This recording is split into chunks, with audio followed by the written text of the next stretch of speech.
Welcome, everyone, to Week 8 of the 2025 Dolphins Make Me Cry podcast. And man, do they ever make us cry. You know, you hear a lot about rock bottom. Have we hit rock bottom? And it just keeps sinking lower and lower and lower for the Miami Dolphins, who lose to the Cleveland Browns, of all teams and all organizations, 31-6. In a rainy day in Cleveland. The weather wasn't as bad as first predicted. They had predicted some very high winds. It was not a pretty day by any stretch of the imagination, but certainly was not a day that the Dolphins should have gotten close to shut out by a Cleveland Brown team that had not scored 17 points in like a million years. And it just continues to sink lower and lower for this team. And we still do not have a Mike McDaniel firing, a Chris Grier firing, a coordinator firing, a cut on the team. Everybody is accepting of beyond piss poor results. And that's where I'm going to start. We'll talk about the game. We'll get into the game coming up this weekend against the Falcons in Atlanta. Not going to be an easy task, even if they were a good team, the Dolphins. But where, my friends, is Stephen Ross in all of this? That is the question. Now, on one side of the coin, when you ask why has Mike McDaniel not been relieved of his duties, why has Chris Grier, which you don't fire a lot of GMs middle of the year, but be that as it may. And just to be fair, you hear a lot of stuff, I own a business, people's jobs, like it's not about like, hey, wishing people to lose their jobs. I don't have a personal issue with Mike McDaniel. I think Mike McDaniel is a good man. I think Chris Grier is a good man. I just think at this point, this has clearly run its course and we need to find better. And there needs to be accountability. And anybody who's crying for any of them, Mike McDaniel got a guaranteed 2-year extension at the end of 2023. So he's going to get paid. The bottom line of all of this is accountability. Now, on the one hand of Stephen Ross, is he being sly like a fox and saying, I tried to tank in 2019 and I made it blatantly obvious, which then has turned into lawsuits, which is honestly the crux of why we are where we are today. It was a big knock in the foundation of the essentially 6-year rebuild from 2019. Because of his tampering, you basically lost a first and third round pick, and that draft class of 2021 was essentially non-existent because you were missing key ingredients and key picks because of Stephen Ross's tampering and because of his blatant trying to tank, getting Flores to try to tank, paying Flores off to tank. There's so many layers to this, and that is ultimately that move from Stephen Ross is why we are where we are today. Now, like I said, is he being sly like a fox saying, all right, I tried it that way, and I made it blatant that I was tanking. Now knowing where we are, do I just continue to do this, what we're doing, because we're organically tanking? So I am going to give a man who is a very good businessman, one businessman to another, real estate, F1, things he's done, with the stadium, things he's done bringing concerts and soccer and World Cup, like, if it came to running my business outside of running a football team, I'd be all about Stephen Ross. And it's such a shame because, and he's admitted this, the one nut he cannot crack, no matter how much money he throws at it, and obviously there's a salary cap in the NFL, he cannot crack the code to put a consistent winning product on the field with a foundation of drafted homegrown players that you get a lot out of on the first deal, get to a second deal, build a culture around. He is literally inept in doing that in the now 17 years that he's been the owner. 3 playoff games, 3 playoff losses, only one of which was at home, which was in his first year when the Dolphins won the division for the last time 17 years ago in 2008. So, is he being sly like a fox to tank organically? And he's just going to ride the status quo wave. He's not going to listen to people. And in fairness, I own a business. You don't always want to listen to people. I get it. You don't always want to listen to the chatter. But at what point is enough to relieve McDaniel of his duties and move on? And then even bigger than that, what is the plan? Now I get it. Is he going to come out tomorrow and give you this grandiose plan of what we're doing and how we're doing it? No. But something. Even if you were going to come out and say you were keeping everybody until the end of the year, something. Instead, it's just this bad hanging in the wind, and you hear reports that he just wants to give them enough time. I don't know what enough time is, but I know this. The blood is so much on both of their hands, Greer and McDaniel, that the games are... I honestly, at this point, I actually kind of fault more Greer than McDaniel, because I don't know if McDaniel can do too much with the roster. He can do more with it, certainly, in coaching. No doubt about it. But how much more is the question? Because it is just so bad on so many levels. When you break down this game, they were 0 for 13 on third downs. Tua throws another 3 interceptions, bringing him to 10 on the year. They have no production out of any offensive player that's not named Devon Achane. Jalen Waddle, 1 catch, 2 targets. Like, what are we doing? You played the Browns. And what's amazing, and I'm going to say it every week, and we've said it for years, if you watch the games and you just watch the line of scrimmage and you watch the O-line and the D-line, and in fairness, the defense played better this particular game. But your offense was just so putrid that you could not, you were putting them in bad situations they could only overcome. And I'm not giving even them a pass because of the amount of penalties. And that's what's so amazing about this game. If you were going to go off a game to fire a coach, the Brown game would be the game. You bottomed out. You could do nothing offensively, scoring 6 points. You had multiple defensive penalties on third downs that kept you on the field. You lost to a bad team that historically has been much more dysfunctional than you, to a rookie quarterback with a roster that's, I'll give them a little credit. They've had so many draft picks as the Browns. They've kind of drafted well in recent memory, last year before. But that is not a good football team. That is not a well-run organization. That is a dysfunctional, they'd probably be number 1 in dysfunction. But guess what? You're heading right up the rear in dysfunction. And you might have had him passed by now.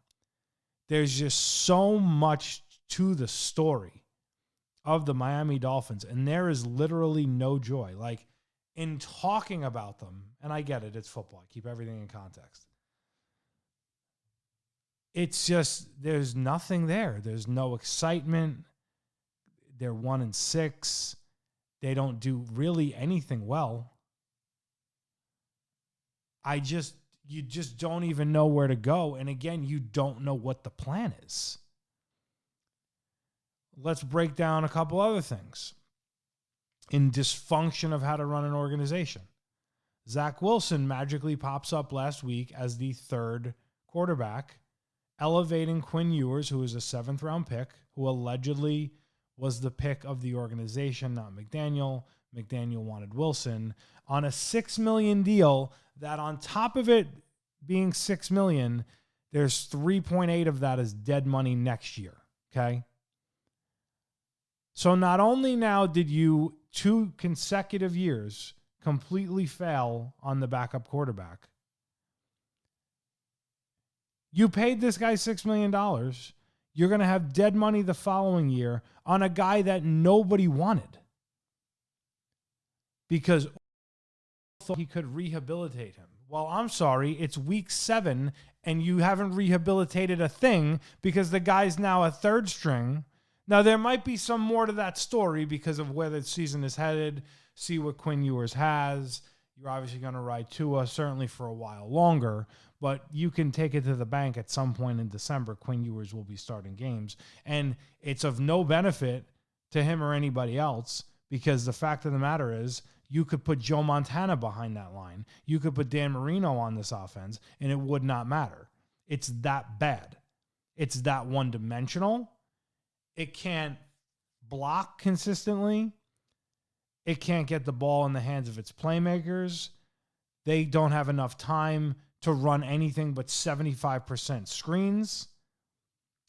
Another thing that baffles me is how A-Chain gets so many touches, and rightfully so. He should get a bulk of them. He's the most dynamic player you have. But 1, you're going to run him into the ground.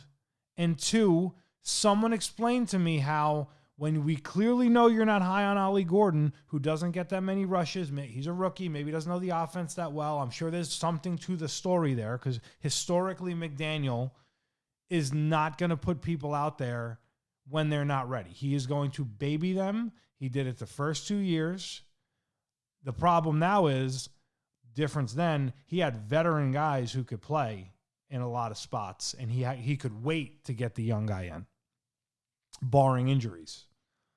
But now, between some injuries and lack of depth, you're forcing guys in there that really shouldn't be in there. We've talked about it. Savanaya, who again did not play great. Kenneth Grant, who is playing a little better. A lot of these rookies. Someone for the life of me explain how there's not another running back on the game day roster who gets a carry. And we're not talking one game. You've essentially this year ran the ball with 2 running backs in Malik Washington in spots as a small wide receiver. He's gotten a couple of decent little gains, nothing to write home about.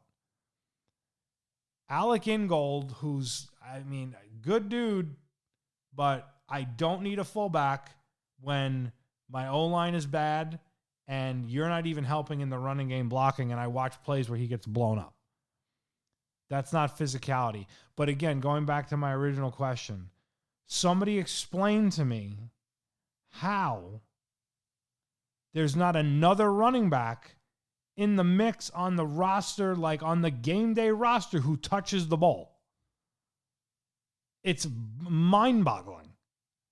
Where's Jalen Wright?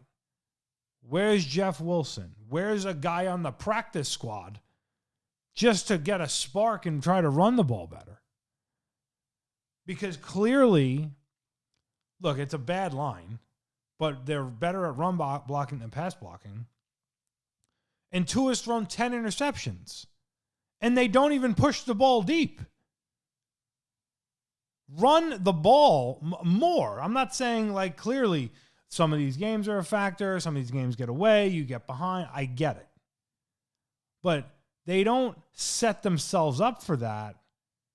And there's no other body. Like, there's got to be another running back somewhere who can get a spark, and then maybe you get a spark from another running back and you get a little bit more of A-Chain lined up, or 2 sets and 1 running out of the backfield. Like, there's so many things to this. And a guy who was this creative offensive genius, and again, in fairness, I understand he's playing with less than parts. I get it. I don't expect you to score what you scored in 23, but I also don't expect you to be putting out 6-point efforts. When it comes to injuries and things lost on the offense, Darren Waller put on IR. Going to be out at least 4 games. I'm going to quickly jump back to IR. I might have mentioned this last week. Your 2 top right side of your line guys who were put on quote-unquote IR are basically out basically for 8 weeks, what it should have been 4 weeks, and nobody seems to know when they're coming back. Yet another Dolphin mystery. It's just so bad. And as this season progresses and I do this podcast, I'm going to start really comparing to 2007. So in 2007, anybody who's old enough, Dolphins are 1-15, massive amount of injuries, quarterback, running back, Ronnie Brown, line, defense, like you name it, they had injuries. They had one of the worst coaches ever, Cam Cameron, who right now Mike McDaniel is really teetering on Cam Cameron lane. And they bottomed out, went 1-15, won the Greg Camarillo game, at the end against the Ravens, which was a miracle, with Cleo Lemon at quarterback. What a name. This is looking like that when you start looking at statistics. When you look at your defense, we popped up to 29th. We went from 30th to 29th, improvement. When you look at defense, when you look at rushes per game, rush yards per game, offensive production, I mean, this is a much more talented team than 2007. Like a much more talented team. And we're looking at this and it's just like, what are we doing? Now, what's even worse, I mentioned it last week, is now your schedule is actually going to get harder. You had, now again, you have this every year, right? You got like a team like the Panthers, they win 3 in a row. They look okay, right? Again, game you had, 17-point lead. Chargers, struggling, but a little bit over a 500 team. Pretty good team. They'll probably figure some stuff out.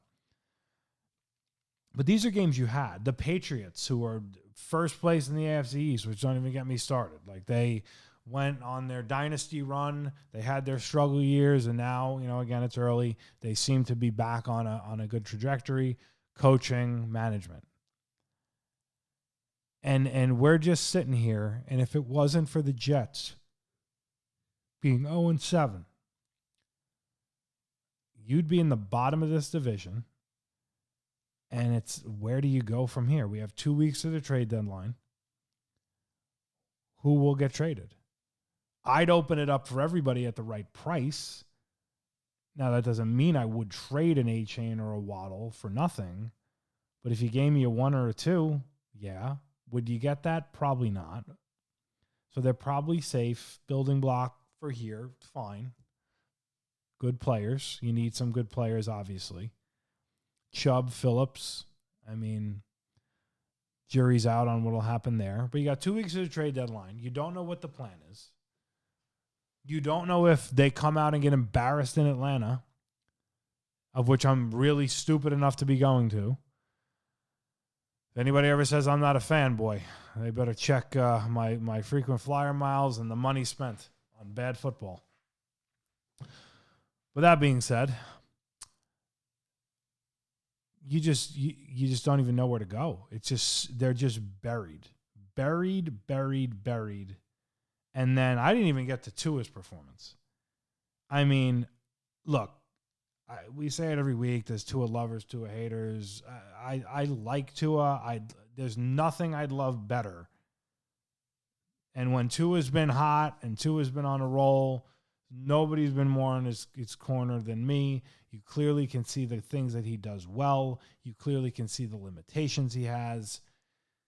And this right now, excuse me, he makes me sleepy. This right now is a microcosm of him not being the guy to elevate a team, him needing more around him, and everybody does. Look, great quarterbacks are only going to do so much with bad teams, in fairness. But he should be doing more than he's doing. Particularly off of the comments and then this game and just like that last interception. We're throwing to spots and we're just throwing it up.